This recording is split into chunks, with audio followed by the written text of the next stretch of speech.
రెండవ రాజుల గ్రంథము 6వ అధ్యాయము 1 నుండి 7 వచనాల వరకు చదువుకుందామండి. Second kings 6th chapter 1 to 7 verses. దైవజనుడైన ఎలీషా గురించి నేర్చుకుందామండి. ఏలియా 7 అద్భుతాలు చేస్తే ఎలీషా దైవజనుడు 14 అద్భుతాలు చేశారు. 14. ఓకే, ఇక్కడ చూసినప్పుడు మొదటిగా 2 వచనాలకి మొదటి ఏమంటే ఈ శిష్యులు, ప్రవక్త శిష్యులు దేవుని పని ఎడల కలిగిన వాళ్ళకి ఆసక్తి, దేవుని కార్యములు ఎడల కలిగిన వాళ్ళకి ఆసక్తి. మొదటి 2 వచనం. ఎందుకంటే దైవజనుడైన ఎలీషా అక్కడ బైబిల్ క్లాసెస్ అంటే అనేక మందిని ప్రవక్తలుగా అంటే తర్ఫీక్ పొందడానికి బైబిల్ క్లాసెస్ జరిగించాడు. అక్కడ మొదటిగా మనం చదివినట్లయితే కొద్దిగా చిన్న స్థలంలో స్టార్ట్ చేశాడు. వస్తా చాలా అభివృద్ధిలోనికి నడిపించింది అనేసి అక్కడ చూసినప్పుడు మనకి ఏం కనపడుతున్నదంటే ఒక చిన్న మందగా స్టార్ట్ చేసి అక్కడ అభివృద్ధి మల్టిప్లయింగ్ అనేక స్టూడెంట్స్ వచ్చి ఆ బైబిల్ కాలేజ్లో చేరినట్టుగా బైబిల్ తర్ఫీదు పొంది అక్కడ నేర్చుకోవాలని అనేకరు వచ్చారు. అక్కడ ఏం కనపడుతున్నదంటే మల్టిప్లై, దేవుడు ఏం చేస్తున్నాడంటే చిన్నదాన్ని అభివృద్ధి పరుస్తున్నాడు. అక్కడ అభివృద్ధి పరిచి అక్కడ స్థలం చిన్నదైన వల్ల ఆ శిష్యులు ఏమంటున్నారంటే, ఆ ప్రవక్తులైన శిష్యులు ఏమంటున్నారంటే దైవజనుడు దగ్గరికి వచ్చి, దైవజనుడా మనం ఇక్కడ నివసిస్తున్న స్థలము చాలా చిన్నగా ఉన్నది, యోర్దానికి వెళ్ళి అక్కడ రాణుని కొట్టి నరికి అక్కడ మరొక పెద్ద స్థలము చేసుకుని అక్కడ నివాసం చేసుకుందామని చెప్పి ఎవరు చెప్తున్నారు? అక్కడ తర్ఫీదు పొందడానికి వచ్చిన ఆ వ్యక్తులు, ఆ స్టూడెంట్స్ వచ్చి దైవజనుడి దగ్గర చెప్తున్నారండి. వాళ్ళకి ఎంత దేవుని కార్యాలు ఎడల ఆసక్తి, ఎస్. ఇక్కడ మనం చూసినప్పుడు దేవుని వాక్యంలో ఏమంటున్నారంటే, నీ స్థితి మొదటిగా కొద్దిగా ఉన్నాను, బట్ తుదకి మహాభివృద్ధిలోనికి నడిపించే దేవుడు అయి ఉంటున్నాడు. హల్లెలూయా. యేసయ్య వాక్యం ఏమంటున్నదంటే, నేను నూతన క్రియ చేస్తాను, దినములు జరుగుతుండగా కార్యములు నూతనపరిచే దేవుడు అయి ఉంటున్నాడు. పేతురు ఖాళీ బోర్డ్స్ పెట్టుకుంటే యేసయ్య వాటిని అలాగే ఖాళీగా పెట్టాడా? వాటిని నింపాడు. ఖాళీ పాత్రలు, ఖాళీ బాణలు అన్నిటి నింపిన యేసయ్య. ఇక్కడ చూస్తే ఆ బైబిల్ తర్ఫీదు పొందేకి ప్రజలు వచ్చినప్పుడు మొదటిగా చిన్నగానే ఉన్నది, చిన్న స్థలంగానే ఉన్నది. అప్పుడు చూసినప్పుడు ఇంకా మహా అభివృద్ధిలోకి నడిపించి వాళ్ళకి ఆ స్థలము ఇరుకుగా అయి ఉంటున్నది. సో ఆ ప్రవక్తలు వచ్చేసి దైవజనుడి దగ్గర అడుగుతూ ఉన్నారు. అయ్యా, ఆయన సలహా కొరకు దైవజనుడి దగ్గరికి వచ్చి అడుగుతున్నారు. అయ్యా, ఈ స్థలము చిన్నగా ఉన్నది, ఒకవేళ నీవు సెలవిస్తే, నీవు చెప్తే యోర్దానికి వెళ్దాము, అక్కడికి వెళ్ళి పెద్ద నివాసం అక్కడ చేసుకొని అక్కడ ఉందాము అని చెప్పి అని అంటున్నారు. ఎంత మంచిదండి. మనము కూడా మన జీవితాలలో మనమందరము కూడా దేవుడి కార్యములు ఎడల ఆసక్తి కలిగి ఒక రెస్పాన్సిబిలిటీ కలిగి మనం ఉండాలండి. ప్రతి ఒక్క విశ్వాసి, ప్రతి ఒక్క రక్షణ పొందిన మనందరూ కూడా రెస్పాన్సిబిలిటీ, ఆ భారం అనేది ఉండాలండి. ఏంటంటే నశించిపోతున్న ఆత్మల్ని మందిరానికి తీసుకొని రావుతున్నాం. ఒక్క ఆత్మ అక్కడ ఏమంటున్నారంటే వాళ్ళ శిష్యులు, మేమందరం వెళ్ళి ఒక్కొక్క ప్రాణాన్ని నరికి, అందరూ వాళ్ళు ఏమన్నారంటే మేము అందరము వెళ్ళి ఒక్క ప్రాణాన్ని నరికేది అని కాకుండా అందరం కలిసి ఒక్కొక్కటి ఈచ్ వన్ క్యాచ్ వన్. ఇక్కడ ఎంతమంది ఉన్నామండి? ఒక 80 మంది 100 మంది. ప్రతి ఒక్కరిని యేసయ్య లెక్క అడుగుతారు. అమ్మ, నా కొరకు నువ్వు ఏం చేసావు? నేను ఇచ్చిన తలాంతులు వాడావా? నా కొరకు నిన్ను రక్షించాను కదా, ఎంత ఆత్మలు నా ఎదుగు నడిపించావు, ఎంతమందికి సువార్తను ప్రకటించావని చెప్పి అడిగినప్పుడు మనం ఎలా నిలబడతామంటే, సిగ్గుతో తలదించుకుంటామా, ధైర్యంగా నిలబడతామా? మనము యేసయ్య, ఇంతమందికి నీ వాక్యాన్ని చెప్పానయ్యా, ఇంతమందికి నేను నీ ఎదుగు నడిపించానయ్యా, ఇంతమందిని నేను మందిరానికి నడిపించేంత వాళ్ళు స్థిరంగా ఉన్నారయ్యా అని అలాంటి సాక్ష్యం మనం కలిగి ఉన్నామండి. ఆ రీతిగా మనం ఉండాలి. అందరినీ ప్రేమిస్తున్నాడు. ఒకరు నశించిపోతున్న యేసయ్యకి ఇష్టమా? లేదు. మనం యేసయ్య కృప ద్వారా మనం రక్షింపబడ్డాము. ఆ కృప, ఆ రక్షణ, ఆ అవయవంలో ఒకటేదైనా బలహీనమైపోతాం. మనం అంత బలహీనంగా ఉంటామండి. సో ఆ బలహీనతగా ఉండుకుంటా ప్రతి ఒక్కరు కూడా దేవుని సేవలో వాడబడాలండి. హల్లెలూయా. వీళ్ళు ఏ రీతిగా, ఈ ప్రవక్తులైన ఈ శిష్యులు ఏ రీతిగా ఆసక్తి కలిగి దేవుని కార్యంలో ఎడల మేమందరం అయ్యా ఒక్కొక్కరు వెళ్ళి ఒక్కొక్క ప్రాణాన్ని నరికి అక్కడ పెద్ద స్థలము పెద్దగా అక్కడ కట్టుకొని అక్కడ నివాసం చేద్దామని చెప్పి దైవజనుడికి వచ్చి అడుగుతున్నారు. దైవజనానికి ఎంత సంతోషం అండి, ఎంత ఆనందము. హల్లెలూయా. అప్పుడు యేసయ్యకి ఇంకా ఎంత ఆనందమై ఉంటుంది. మన జీవితంలో కూడా మన స్థితి కొద్దిగానే ఉంటుందేమో. మొదటిగా మన ఆత్మీయ స్థితి, మన భౌతికమైన స్థితి, మన ఆరోగ్య స్థితి, మన కుటుంబ స్థితి, మన జాబు, మన చదువులు అన్నీ కొద్దిగానే ఉంటాయి. అంటే నేను మనం యేసయ్య చిత్తానికి లోబడి నీ చిత్తం చేయటం నాకు ఇష్టం, నీలో నమ్మకంగా ఉండటం నాకు ఇష్టం, నిన్ను ఆనంద పెట్టడం నాకు ఇష్టం అని మనం ఒప్పుకున్నప్పుడు, మనం యేసయ్య చేతుల్లోకి వచ్చి ఒప్పుకున్నప్పుడు అప్పుడు నీ స్థితిని మార్చే దేవుడు అంటున్నాడు. మనం అందరం కూడా ప్రతి ఒక్కరు యేసయ్య మార్గంలో నడిచి యేసయ్యకు మనం అప్పు చెప్పుకొని నీ చిత్తము చేయాలని నేను ఇష్టపడుతున్నాను యేసయ్య, నీ హస్తాల్లోనికి రావాలని నేను ఇష్టపడుతున్నాను యేసయ్య అని చెప్పినప్పుడు నీ స్థితి మారుతుంది. ఆమె ఎప్పుడైతే యేసయ్యకు నమ్మకంగా ఉంటామో, నమ్మకంగా పనిచేస్తామో నీ స్థితిని మార్చే దేవుడు ఉంటున్నాడు. ఈ ఎలీషా భక్తుడు ఎంత నమ్మకస్తుడు, ఎన్నో అద్భుతాలు దేవుని కొరకు పనిచేశారు. ఆయన సేవని, ఆయన బైబిల్ క్లాసెస్ అంత అభివృద్ధిలోనికి నడిపించారు. మనము కూడా ఆ ప్రవక్తలు ఏ రీతిగా అయితే దేవుని ఎడల ఆసక్తి కలిగి అయ్యా మరొక స్థలానికి వెళ్ళి అక్కడ పెద్ద నివాసం చేసుకుంటే అనేకులు వస్తారని చెప్పి వాళ్ళు ఆసక్తి కలిగి ఉన్నారో, దేవుని పని అలా చేసినప్పుడు ఎంత మీకు ఆశీర్వాదం అండి. హల్లెలూయా. మన జీవితంలో కూడా మనము యేసయ్య ఇచ్చిందేది గట్టిగా నమ్మకంగా పట్టుకొని ఆ పనులు ముందుకు సాగి యేసయ్య అడిగినప్పుడు యేసయ్యతో మనం తలదించుకొని సిగ్గుతుకి నిలబడకూడదు, ధైర్యంగా నిలబడాలి. There are rewards for you. మనం చేసిన ప్రతి పనులకి, నువ్వు తీసుకోవాల్సిన ప్రతి ఆత్మలకి యేసయ్య మాటలు ఇతరులకు చెప్పి యేసయ్యని ఆ ప్రజల్ని మందిరానికి నడిపించినందుకు కిరీటాలు ఉన్నాయి మనందరికీ. సో కిరీటం పొందుకునే వారుగా మనం ఉండాలండి. రెండవ వచనంలో చూసినప్పుడు 3-4 ఇక్కడ 3-4 వచనాలు వాళ్ళు ఏం చెప్పారు, మాకు ఈ స్థలము చాలా చిన్నగా ఉన్నది, యోర్దానికి వెళ్ళి అక్కడ నివాసం పెద్దగా అక్కడ మందిరం అక్కడ చేసుకొని అక్కడ నివాసం చేద్దామని చెప్పారు కదా. సో అందరూ వెళ్తూ ఉండగా దాంట్లో ఒక వ్యక్తి జ్ఞానం కలిగిన వ్యక్తి దైవజనుడి దగ్గరికి వచ్చి అడుగుతూ ఉన్నాడు, దైవజనుడా నువ్వు మాతో కూడా వస్తే బాగుంటుంది, నువ్వు మాతో కూడా వస్తావా అని చెప్పి అడుగుతున్నాడు. ఈ జ్ఞానం కలిగిన వ్యక్తి తను అనుకో ఉంటాడు, అయ్యో ఒట్టి మనమే వెళ్తే మనకు ఆశీర్వాదం కాదు, దైవజనుడు మనతో వస్తే ఆశీర్వాదం అని చెప్పి ఆయన తెలుసుకొని దైవజనుడి దగ్గరికి వచ్చి అడుగుతున్నాడు, మాతో కూడా రావాలయ్యా అంటే ఆ 3-4 వచనాలకి ఏమి అంటే పేరంటే గాడ్ విత్ us, దేవుడు మనతో కూడా. ఫస్ట్ ఏం చెప్పానండి, ఆ శిష్యులు దేవుని కార్యమేడలా ఆసక్తి కలిగి ఉన్నారు, దేవుడు మనతో కూడా ఉంటే మనకి ఎలాంటి మేలు అని చెప్పి. సో ఈ వ్యక్తి వచ్చి దైవజనులను మాతో కూడా రావాలంటే ఎస్ దైవజనులు పెట్టారు, బికాస్ దేవునికి ప్రతినిధిగా ఈ సేవకుడు ఉన్నాడు కనుక అప్పుడు అందుకని చెప్పేసి ఆయన నీవు మాతో కూడా రమ్మని చెప్పినప్పుడు వెళ్ళారు. సరే వెళ్ళారు అక్కడికి. యేసయ్య మనతో కూడా ఉన్నప్పుడు మనకు అనేక అపాయాలు, కీడులు సాతాను ఏం చేస్తాడు, ప్లాన్ చేస్తాడు. మనం బయటికి వెళ్ళి మనకి చాలా అపాయాలు, మనల్ని డిస్ట్రాక్ట్ చేయడానికి, మనం డిస్టర్బ్ చేయడానికి ఎవరు కొంచెం ఉంటారండి, సాతాను వేచి ఉంటాడు, కొంచెం ఉంటాడు, మనకు అనేక అపాయాలు కలిగించాలని. సో యేసయ్య మనతో కూడా ఉన్నప్పుడు నీకు అపాయాల నుండి, కీడుల నుండి అన్నిటి నుండి తప్పించేవాడు. మనం ఈ రోజు వరకు క్షేమంగా ఉన్నామంటే, మనం పనికి వెళ్ళి వస్తున్నాము, క్షేమంగా ఉన్నామంటే కేవలం దేవుని కృప, దేవుడు మనతో కూడా ఉన్నాడు, నడిపిస్తున్నాడు అని చెప్పి ధైర్యం మాత్రమే అండి. హల్లెలూయా. సో ఈ దావీదు ఏమంటున్నాడంటే, ప్రభు నాకు గుడ్ వండర్ఫుల్ కౌన్సిలర్. మనకు ఆలోచనకర్త ఎవరు ఉండాలండి, యేసయ్య. మనుషుల్ని ఆలోచనకర్తగా మనం తీసుకున్నామంటే మనకు తప్పుదారి, సమ్టైమ్స్ మంచిగానే చెప్తారు, సమ్టైమ్స్ మనము దారి తప్పిపోతామండి. బట్ యేసయ్యని మనం ఆలోచనకర్తగా పెట్టుకుంటే యేసయ్య మనతో నడిపించేవాడు అయితే మనం నీతి మార్గంలో నడిపించేవాడు. హల్లెలూయా. నీతి మార్గంలో నడిపించేవాడండి. ఎందుకంటే మనకి కలిగే ప్రతి ఆపదల నుండి, కలిగే ప్రతి దుఃఖముల నుండి, కలిగే ప్రతి కొంచెం అపాయాల నుండి తప్పించేవాడు. దావీదు అంటున్నాడు, ఈ ప్రభు ఎల్లప్పుడూ నా కుడి పక్షాన ఉన్నాడు, నన్ను నడిపించేవాడు అని చెప్పి దావీదు భక్తుడు దేవుడిని కౌన్సిలర్గా పెట్టుకున్నారండి. యేసయ్య మనతో కూడా ఉన్నప్పుడు మనకి మేలు ఎలాగంటే, కానాన్ వివాహానికి యేసయ్య ఇన్వైట్ చేయబడ్డాడు కదండి. బైబిల్ గ్రంథంలో చూసినప్పుడు కానాన్ వివాహానికి యేసయ్య ఇన్వైట్ చేయబడ్డాడు. అక్కడికి వెళ్ళినప్పుడు అక్కడ ద్రాక్షరసం అంతా ఖాళీ అయిపోయినది. అక్కడ యేసయ్య ఉన్నాడు కనుక ఆ ద్రాక్షరసం ఖాళీ అయినప్పటికీ కూడా ఆ ఖాళీ బాణలు నింపి ఆ నీళ్ళని ద్రాక్షరసం మధురంగా చేశాడు.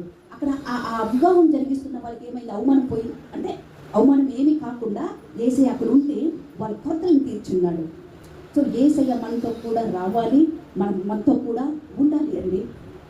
మోషే కూడా ఇజ్రాయేల్ ప్రజలు నడిపించుకున్నప్పుడు దేవుడు పిలిచినప్పుడు నీ సన్నిధి నాకు కావాలి యేసయ్య, నీ సన్నిధి నాతో ఉండాలి అంటే నిర్గమకాండం 33వ అధ్యాయం 15వ వచనంలో అంటున్నాడు, నా సన్నిధి నీకు తోడుంది, నా సన్నిధి నీకు తోడుండి నడిపిస్తానని చెప్పినప్పుడు ఆయన కలిగిన ప్రతి దుఃఖముల నుండి ఇజ్రాయేల్ ప్రజలు సంతోషంగా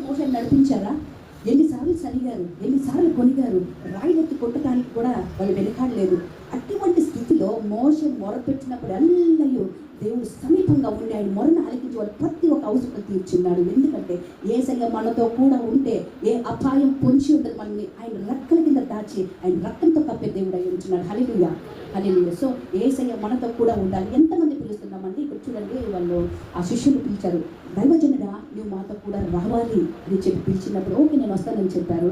ఇంకా నెక్స్ట్ భాగంలో చూసుకుందాం ఐడియా ఏం అద్భుతం చేశారు అక్కడికి వెళ్ళనేసి. సో మన జీవితంలో కూడా యేసయ్య నువ్వు నా జాబ్లో ఉండాలి, నా కుటుంబంలో ఉండాలి, నా హృదయంలో ఉండాలి, నా సంఘంలో ఉండాలి, నేను చేస్తున్న పని చోట నా స్టడీస్లో నీవు ఉండాలి అని చెప్పి ఎంతమంది యేసయ్యని పిలుస్తున్నామండి? మనం పిలిచేవారుగా నువ్వు నాకు కావాలి యేసయ్య, నీ సన్నిధి కావాలి యేసయ్య, యేసయ్య నీవు కావాలి.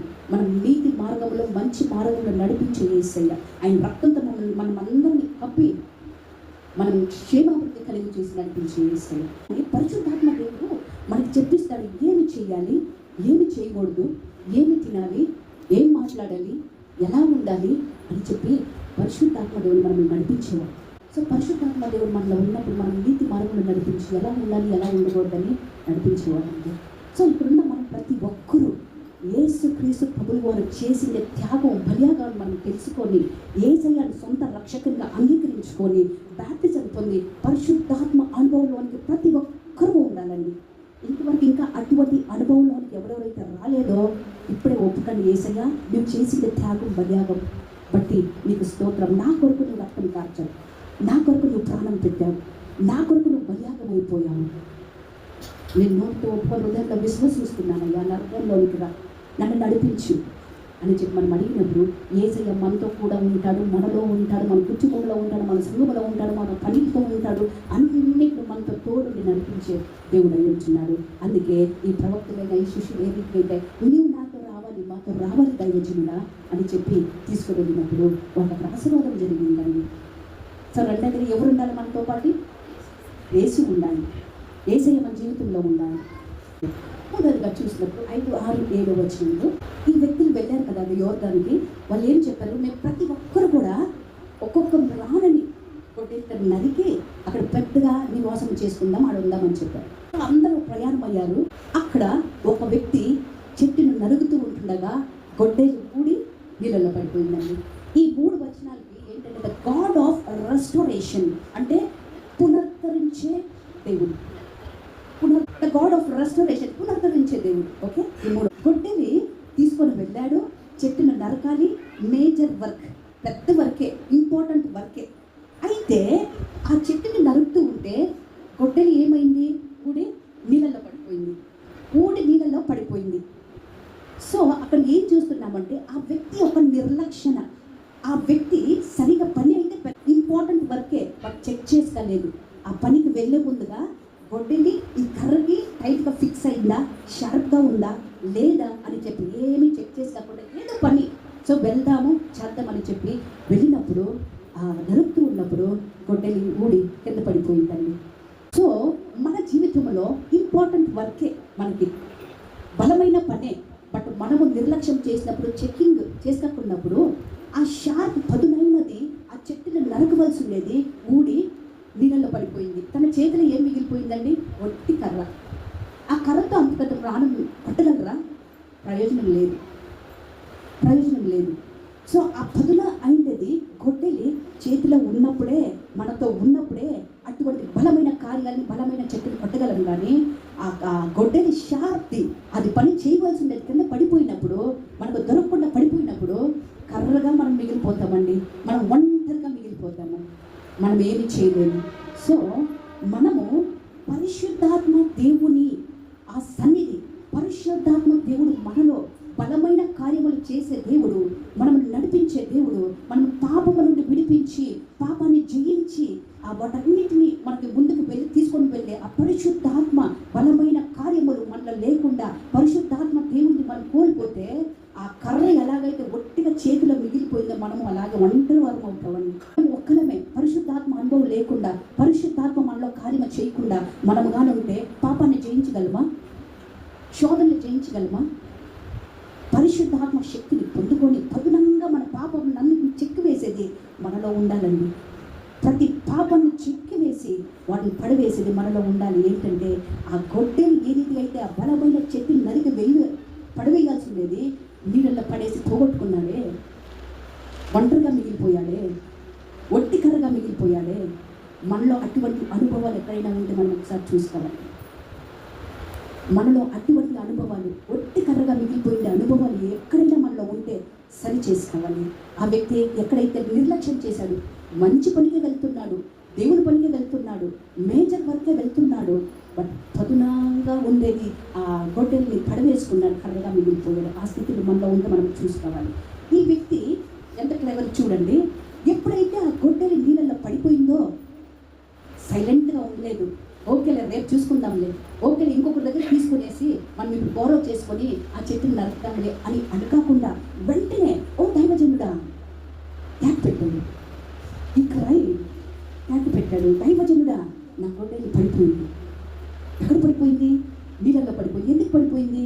తను నిర్లక్ష్యంగా చెక్ చేసుకోలేదు. సో దైవజనుడు వచ్చి తనని అడుగుతున్నాడు, ఎక్కడ పడింది? ఆ పడేసుకున్న వ్యక్తి అక్కడ చూపిస్తున్నాడు. ఇంకో దైవజనుడు ఎక్కడ పడింది? నీళ్ళలో పడింది అని చెప్పి చూపిస్తున్నాడు. ఎక్కడ పడిందని ఆ దైవజనుడు వచ్చి ఆ వ్యక్తిని ఎందుకు అడుగుతున్నాడంటే తనకు తెలవాలి, ఎందుకు పడింది, ఎక్కడ పడింది, ఎప్పుడు పడింది తెలవాలి. తనకి తెలుసుకున్నప్పుడే ఇంకొకసారి దాన్ని పడేసుకోకుండా, చేయి విడుచుకోకుండా జాగ్రత్త పడి ఉంటారని దైవజనుడు వచ్చి అక్కడనే అడుగుతున్నాడు. ఇంకొకరు అడగడు కదా, ఎక్కడ పడింది అన్నప్పుడు ఆ వ్యక్తి ఇక్కడ పడిందని చూపిస్తున్నాడు. ఆదాము వాళ్ళు పాపం చేసినప్పుడు వాళ్ళు దాక్కున్నారు. యేసయ్య దగ్గరికి ముందుకు వచ్చి వాళ్ళు భయపడుతున్నారు. యేసయ్య దేవుడు సాయంత్రం మా గార్డెన్లోనికి వచ్చినప్పుడు ఆదాము ఎక్కడున్నారు? దేవుడికి తెలియదండి. వాళ్ళు పాపం చేసింది తెలుసు, డిసోబీడియంట్ చేసింది తెలుసు. ఎందుకు అడుగుతున్నాడంటే వాళ్ళ స్థితి ఏదో వాళ్ళు గమనించుకోవాలి. ఎందుకు దాక్కొని ఉన్నారు, ఎందుకు నా దగ్గరికి రావటం లేదు, ఎందుకు భయపడుతున్నారు అని చెప్పి అడుగుతున్నాడు. ఎందుకంటే వాళ్ళు చేసింది తప్పును ఒప్పుకోవాలని. అయ్యా మేము పాపం చేసామయ్యా, నీ మాటకు అభ్యర్థి చూపించామయ్యా, అందుకే దాక్కొని ఉన్నామని చెప్పిందంటే అందుకే అడుగుతారు, ఎక్కడ పడింది, ఎందుకు పడింది, ఎలా పడింది. సో దైవజనుడు ఏం చేశాడంటే ఒక కొమ్మని, ఒక స్టిక్ని ఆ నీళ్ళల్లో వేసినప్పుడు ఆ గొడ్డని ఏమైందంటే పైకి తేలింది. ఆ దైవజనుడు వచ్చి ఎక్కడ పడిందని అడిగి ఒక కర్రను నరికి ఆ నీళ్ళల్లో వేసినప్పుడు గొడ్డని పైకి తేలిందని. ఇది మనుషులు మైండ్కి సాధ్యమైన ఒక రాయి, ఒక బరువైన నీళ్ళల్లో వేసినప్పుడు పైకి తేలద్దండి. పైకి తేలద్దా లేదా? అదే పేపర్ వేస్తే ఇక్కడ ఏం అర్థమవుతున్నాడంటే యేసయ్య సమస్తాన్ని బాగు చేయగలడు, సర్వాధికారి, సర్వశక్తిమంతుడు. నువ్వు ఏమైతే పోగొట్టుకున్నావో, ఎక్కడైతే పోగొట్టుకున్నావో, ఎందుకైతే పోగొట్టుకున్నావో నాకు తెలియదు, సేవకులకు తెలియదు, మరి మీకే తెలుసు. ఆ విషయంలో యేసయ్య దగ్గర మనం ఒప్పు కావాలి. యేసయ్య ఈ స్థితిలో నేను పోగొట్టుకున్నాను, యేసయ్య నా నిర్లక్ష్యం వల్ల, నా పాపము వల్ల 2024 సంవత్సరం నేను బలంగా లేకుండా కొనసాగాను యేసయ్య. నా చదువులో, నా జాబ్లో, నా స్థితిలో, నా కుటుంబం స్థితిలో, నా బిజినెస్లో, నా సేవలో ఎక్కడ, ఎందుకు, ఎలా పడిపోయావు యేసయ్య ఒప్పుకోవాలండి. మనం ఎక్కడ పడిపోయావు, ఎందుకు పడిపోయావు, ఎలా పడిపోయావు? యథార్థంగా ఒప్పుకున్నా ఎడలా యేసయ్య క్షమించి మనల్ని పునరుద్ధరణ చేసే దేవుడు అయి ఉంటున్నాడు. నువ్వు ఏ విషయంలో ఏం పోగొట్టుకున్నావో, ఎందుకు పోగొట్టుకున్నావు, ఎలా పోగొట్టుకున్నావు అది నీకే తెలుసు, నీకే తెలుసు. యేసయ్య దగ్గర యథార్థంగా ఒప్పుకోవాలి. మనం చేసిన ప్రతి పాపము ఇందువలన ప్రభువా మేము పోగొట్టుకున్నాం, నన్ను క్షమించు. ఎప్పుడైతే మనం పాపంలో ఒప్పుకొని విడిచిపెట్టిన ఎడలా మనం దీవించబడతాం. కానీ పాపములు కప్పుకొని ఒప్పుకోకుండా దాంట్లో కొనసాగుతూ ఉంటే మనం ఎక్కడ దీవించబడలేమండి. ఈ వ్యక్తి అయితే ఆ గొడ్డల్ని ఎలాగైతే నీళ్ళల్లో పడిన వెంటనే కేక వేశాడు, దైవజనుడా పడిపోయింది. దైవజనుడు వచ్చి ఎక్కడ పడిపోయిందంటే చూపించాడు, ఈ స్థితిలో పడిపోయింది ఇక్కడ అనేసి. తర్వాత దైవజనుడు అద్భుత కార్యము చేసి అది తిరిగి ఇచ్చినప్పుడు దైవజనుడు ఏమంటున్నాడంటే, పట్టుకో, పడిపోయింది కదా, పట్టుకో. దైవజనుడు తీయచ్చు కదా చేతికి. ఎప్పుడు పోగొట్టుకున్నారో వాళ్ళే తిరిగి పట్టుకోవాలి. వాళ్ళే తిరిగి అనుభవంలోనికి, పోగొట్టుకున్న అనుభవంలోనికి, అయ్యో నేను ఇలా పడేసుకున్నా తిరిగి నాకు దొరికిందని జాగ్రత్త పడి ఉండాలని. యేసయ్య ఏదైతే అక్కడ అసాధ్యమని మన మనుషులు కనిపిస్తున్నాడో యేసయ్య అంటున్నాడు, సమస్తము సాధ్యము నాకు. అది అసాధ్యమే, కొట్టేల పైకి తేలిక అసాధ్యమే, బట్ యేసయ్య సమస్తాన్ని సాధ్యపరిచే దేవుడు. ఏమంటున్నా, నాకు ఏదైనా కష్టమా, is anything hard for me, నేను ఇది చేయలేను అనుకుంటున్నారా? సమస్తము చేయగలరు. మీకు ఎండిపోయిన జీవితాలు, వాడిపోయిన బ్రతుకులు, వాడిపోయిన స్థితులన్నిటిని పునరుద్ధరించే దేవుడు అయి ఉంటున్నాడు. అటువంటి దేవుడిని మనము ఆరాధిస్తున్నామండి. అటువంటి ప్రభుని మనం ఆరాధిస్తున్నామండి. అటువంటి యేసయ్యను మనం ఆరాధిస్తున్నామండి. మనం ఏవైతే పడిపోయిందో దాన్ని తిరిగి ఇచ్చే దేవుడు. ఆ దైవజనులను అంటున్నాడు, పట్టుకొని అన్నప్పుడు తను పట్టుకున్నాడండి, తీసుకున్నాడు. ఏదైతే పోగొట్టుకున్నాడో తిరిగి తన చేతికి అందున్నాడు అని అన్నాడు కదా. దైవజన, మేము అక్కడికి యోర్దానికి వెళ్తున్నాం కదా, నీవు కూడా మాతో రావాలి. ఇప్పుడు తెలిసిందే ఎందుకని. ఒకవేళ దైవజన పోకుండా ఉండింటే, వాళ్ళు కానీ పిలవకుండా ఉండింటే, ఈ వ్యక్తి పోగొట్టుకున్నాడు కదా, గొడ్డలు నీళ్ళల్లో వేసేసుకున్నాడు కదా, తిరిగి తన చేతికి అందున దుఃఖంతో తిరిగి ఇంటికి వచ్చును, బాధతో తిరిగి ఇంటికి వచ్చును, కన్నీటితో తిరిగి ఇంటికి వచ్చును. అయితే దైవజనుడు అక్కడ ఉన్నాడు, దేవుడికి ప్రతినిధిగా పనిచేసే దైవజనుడు ఎలీషా భక్తుడు, ఎలీషా సేవకుడు అక్కడ ఉన్నాడు కనుక హల్లెలూయా తన సంతోషంగా ఇంటికి వచ్చాడండి. అందుకే మనతో పాటు ఈ బలమైన దేవుడు ఉండాలి, ఈ కార్యాలు చేసే దేవుడు ఉండాలి, ఈ అద్భుతాలు చేసే దేవుడు మనతో ఉండాలి, మనలో ఉండాలి, మన కుటుంబంలో ఉండాలి, మన జీవితంలో ఉండాలి, మన పనుల్లో ఉండాలి. అన్నిట్లో యేసయ్య నువ్వు ముందుండాలి, యేసయ్య నేను వెనుక, నువ్వు నడిపించు చేయి పట్టి అని చెప్పి మన మునిగిపోయిన జీవితాలని తిరిగి బాగు చేసే దేవుడు అయి ఉంటున్నాడు. హల్లెలూయా. ఏ రీతిగా అయితే ఆ నయన్ అనే ప్రాంతంలో ఆ బెదురాలు వాళ్ళ కుమారుని, యవ్వనస్తుడైన కుమారుని పోగొట్టుకుని చనిపోయి ఉన్నారు. యేసు ప్రభు ఆ హృదయాన్ని చూసి ఆమె ఎంత దుఃఖపడి ఉన్నదో, ఎంత కన్నీరు కారుస్తున్నదో, బాధపడి ఉన్నదో, ఆ హృదయాన్ని చూసి ఏడవద్దని చెప్పి ఆ కుమారుని తిరిగి ఇచ్చాడు. హల్లెలూయా, హల్లెలూయా, తిరిగి ఇచ్చాడు. అప్పుడు ఆమెకి ఎంత ఆనందం, పోగొట్టుకున్న తిరిగి ఇచ్చాడు కదా. B12 నా బాడీలో చాలా తక్కువ అయిపోయాది. నేను చాలా డాక్టర్స్ దగ్గరికి వెళ్ళాను, వాళ్ళు ఈ ప్రాబ్లం అని నాకు చెప్పలేదు. చాలా డాక్టర్స్ దగ్గరికి వెళ్ళాను, బ్లడ్ టెస్ట్ అయ్యి చేస్తున్నారు, మరి B12 ప్రాబ్లం అని ఎప్పుడు కూడా నాకు చెప్పలేదు. తర్వాత ఒకరోజు ఏమైందంటే, ఇంకా 2024లో డిసెంబర్లో 2023 డిసెంబర్లో ఖచ్చితంగా నేను డాక్టర్ దగ్గరికి వెళ్ళాలి, మంచి డాక్టర్ దగ్గరికి వెళ్ళాలని చెప్పి నేను వెళ్ళానండి డాక్టర్ దగ్గరికి. డాక్టర్ అంతా టెస్ట్ చేసేసి ఏం చెప్పాడంటే, అమ్మ B12 లో, చాలా లో ఉంది. చాలా లో ఉందంటే ఎంత తగ్గిపోయిందంటే నాలో B12, నేను ఇంకా అంటే నా బ్రెయిన్ ఇంకా పనిచేయదు, బెడ్లో పడిపోతా, నా చెయ్యి కాలు ఏదైనా ఒక డ్యామేజ్ అయ్యి బ్రెయిన్ ఇంకా నేను కోమాలో ఉండే స్థితికి వచ్చేసానండి. డాక్టర్ చెప్తున్నాడు నా ముందు కూర్చొని, అమ్మ సునీత నువ్వు ఎలాగా నా ముందు కూర్చోన్నావు మాత్రం నాకైతే తెలియదు కానీ నీ పరిస్థితి ఇదని చెప్పాడండి.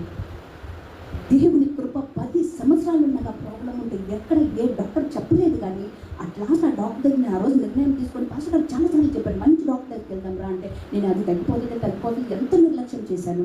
ఆ రోజు ఇంకా రైట్ డిసిషన్ తీసుకొని అపాయింట్మెంట్ తీసుకొని వెళ్ళినప్పుడు డాక్టర్ దగ్గరికి వెళ్ళిన వెంటనే నేను అదే మాట చెప్పాడు, నీకు ఇంకా నువ్వు లేట్ చేస్తే మాత్రం నువ్వు చాలా కష్టం, ఇప్పుడే 10 ఇంజక్షన్లు రాసిచ్చాడు. తర్వాత B12 మెడిసిన్ కంటిన్యూస్గా తీసుకోవాలి, డైలీ 10 ఇంజక్షన్ ఖచ్చితంగా తీసుకుంటేనే బాగుంటుందంటే దేవుని కృప నన్ను ఈరోజు రీతిగా నిలవపెట్టిందన్నది. నా పడిపోయిన ఆరోగ్యాన్ని దేవుడు రెస్టోర్ చేసి నిలవపెట్టాడు. హల్లెలూయా, హల్లెలూయా. దేవుడు నాకు ఆరోగ్యం ఇచ్చాడు. ఈ రీతిగా నేను నిలవపడి ఈ రోజు ఇక్కడ మాట్లాడుతున్నానంటే దేవుడు నాకు మంచి హెల్త్ ఇచ్చాడు, ఆరోగ్యం ఇచ్చాడు, ఆ ప్రాబ్లం నుండి నాకు విడిపించాడు. అందును బట్టి నేను యేసయ్యను స్తుతిస్తూ ఈరోజు ఇక్కడ నేను చెప్పగలుగుతున్నాను. అదే గాడ్ ఆఫ్ రెస్టోరేషన్.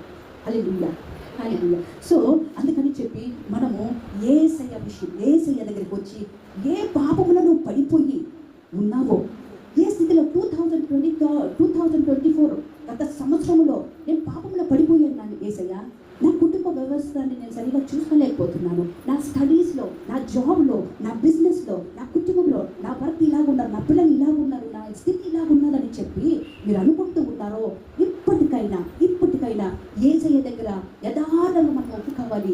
ఎక్కడ పడిపోయావో ఒప్పుకోవాలి, ఎందుకు పడిపోయావు ఒప్పుకోవాలి, ఎప్పుడు పడిపోయావు ఒప్పుకోవాలి. ఒప్పుకున్నప్పుడు యేసయ్య తిరిగి నీకు రెస్టోర్ చేసే దేవుడు, నువ్వు పోగొట్టుకున్న తిరిగి ఇచ్చే దేవుడు అయి ఉంటున్నాడు. నయోమి అంతా పోగొట్టుకునేది మంచి స్థితిలో బెత్లెహేములో పెట్టాడు దేవుడు. అక్కడ కరువు వచ్చాడు, వేరే ఊరికి అంతా పోగొట్టుకొని వచ్చినప్పుడు నయోమిని తిరిగి మంచిగా చేశాడు కదా, ఆ జీవితాన్ని చిగురింప చేశాడు కదా. సో మన జీవితాన్ని చిగురింప చేసే దేవుడు. ఆరోన్ కర్రను ఏ రీతిగా చిగురింప చేశాడు, ఎండిపోయింది తిరిగి చిగురింప చేసే రీతిగా మన జీవితాల్ని, మన కుటుంబాన్ని, మన స్థితిగతుల్ని తిరిగి చిగురింప చేసే దేవుడు అయి ఉంటున్నాడు. హల్లెలూయా, హల్లెలూయా. సో ద గాడ్, మన యేసయ్య గాడ్ ఆఫ్ రెస్టోరేషన్. యథార్థంగా ఉండాలి మన యేసయ్య దగ్గర. ఏమైనా తప్పిపోయి ఎక్కడైనా తప్పు చేసిండే, ఎవరైనా దుఃఖపెట్టుంటే, ఎవరి మీదన్నా మనకి మనం యథార్థంగా ఒప్పుకోవాలి. యథార్థంగా ఒప్పుకున్నప్పుడు యేసయ్య నిన్ను నన్ను మనల్ని అందరినీ క్షమించి మన పరిస్థితిని బాగు చేసి ఉంటున్నాం. మొదటిగా ఏ పాయింట్ చెప్పానండి, ఆసక్తి కలిగి, దేవుడి పనిలో మనం ఆసక్తి కలిగి ఉండాలి. రెండవదిగా దేవుడు మనలో ఉండాలి.